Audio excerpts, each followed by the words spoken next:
And what do the French think, monsieur, about the outcome of the war, Bonnet asked. The women looked at each other scandalized. It just wasn't done. You simply didn't talk to the Germans about the war. Not about this one, or indeed the other one, or about Maréchal Pétain, or about Merced Kébir, or about how France had been split in two, or about the occupying forces, or about anything that mattered. There was only one possible attitude, an affectation of cold indifference, the tone of voice that Benoit used as he raised his glass full to the brim with the red wine. They don't give a damn, monsieur. Denise Epstein, reading from her mother's final novel, Suite Française.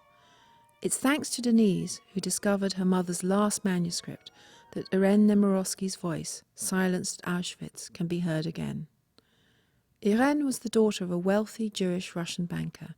She was brought up in grand houses, first in Kiev and then in St. Petersburg, with servants, governesses and annual trips to Europe. She always spoke French with her mother. The Russian Revolution meant the Nemirovskys had to leave their homeland for good. They escaped via Finland to Paris, where the family settled in 1919. She came from Russia after the revolution, and she went to the Sorbonne. She knew French before the revolution very well. So she began to write in French. Her book, David Golder, was published to great acclaim in 1929 and was made into a feature film the following year. By her late 20s, Irene Nemirovsky was a celebrated author and an accepted member of French literary circles. Irene Nemirovsky, qui était très connue. Irene Nemirovsky was a kind of princess, a celebrity of French literature in the 1930s who went to all the best places. She was a friend of Cocteau and a member of all the literary salons. She was on the front pages and she sold thousands of books, a queen of French literature. In 1925, Irene met a fellow Jewish Russian émigré who was a banker like her father. Quand elle a connu mon père. My mother loved to party when she first met my father. They met at a charity ball. He was young and dashing, with brown hair and good looks. He flirted with her and she found that he pleased her greatly. His name was Michel Epstein, and he became my father. I'm glad that she knew those fun times after the hardship of the revolution. Irene and Michel married in 1926, and their first child Denise was born in 1929. 8 years later, her younger sister Elisabeth arrived.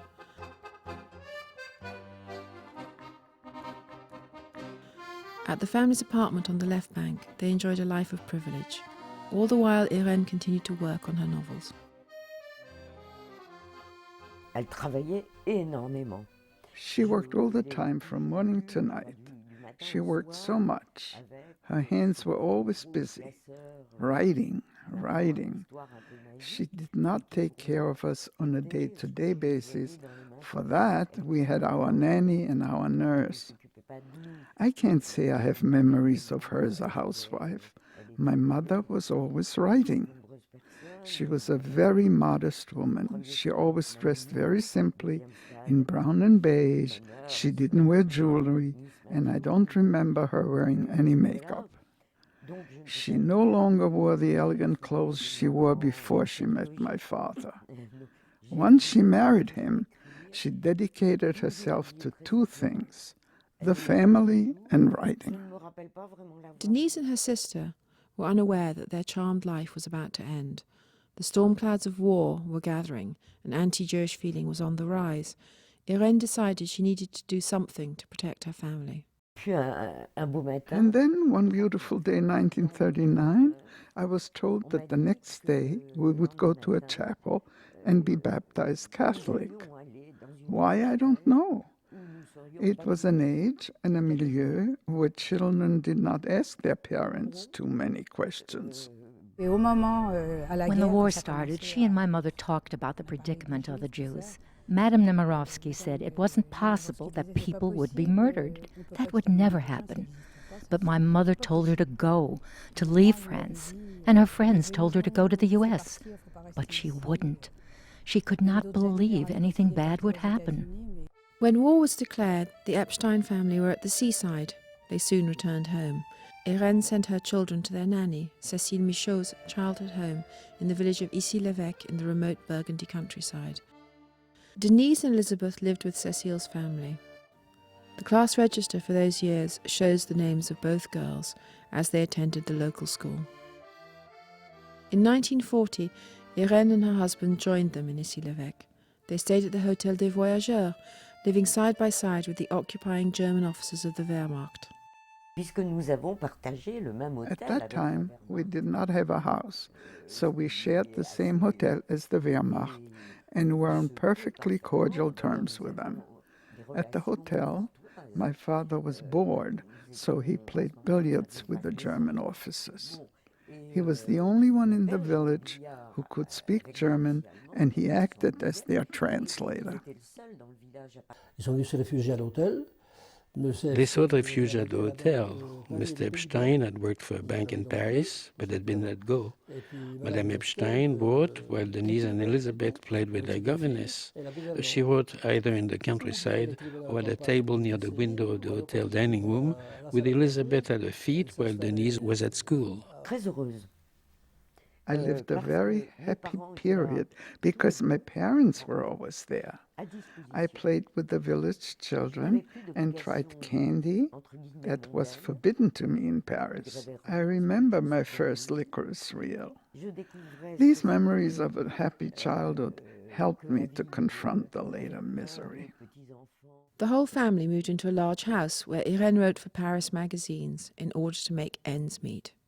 They soon became part of village life and attended Mass in the local church every Sunday.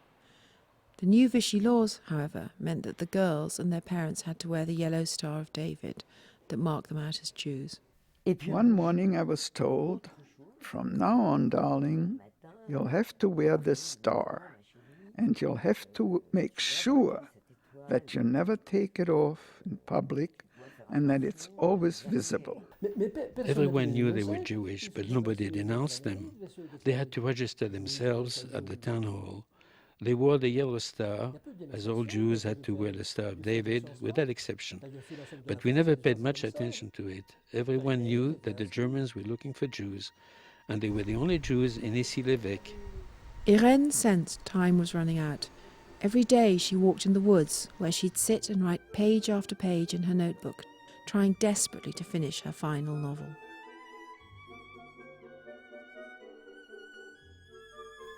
Of course she was aware of the danger. I know that she protected us in her way. I'm sure also that she had to protect my father, who was madly in love with her and probably not as strong as she was. But in the end, it was herself that Irene could not protect. My mother was arrested on the morning of the 13th of July, 1942. I didn't understand why the French police came to the house, or why a teacher who lived nearby came to fetch me and hid me in her room, or why she brought me back to the house later, or why Mother had a little suitcase ready. There were no tears. I was told that Mother was going on a journey. My parents went to their room. The police didn't follow them, and they let them stay on their own for a little while. It was a solemn farewell, even though we didn't know it was a last farewell. Then I saw her leave in the gendarme's car. After that, our lives became hell.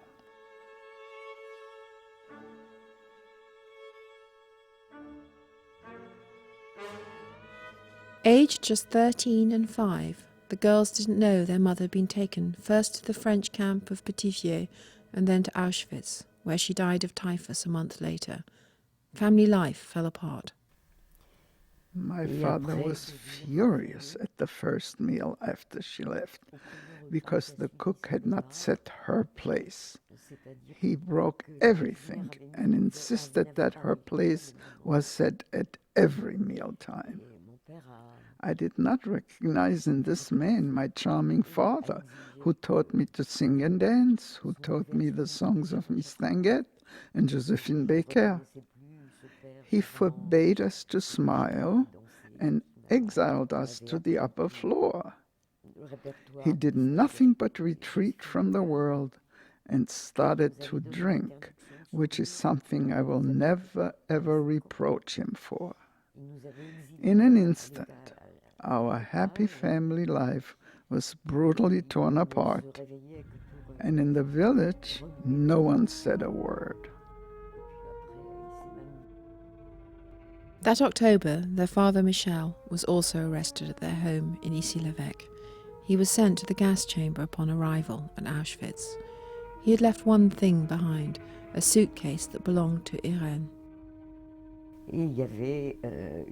There was a small suitcase, and I don't know if it was my father, it must have been, who put the manuscript and the photos into that suitcase.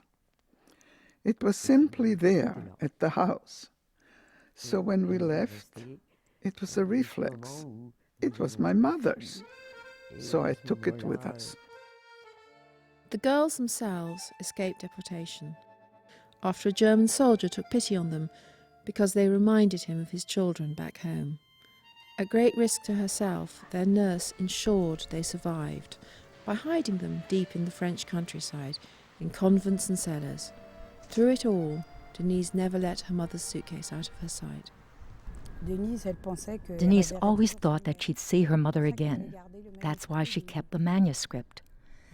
When you are a child, you don't expect such horrible things to happen to your parents.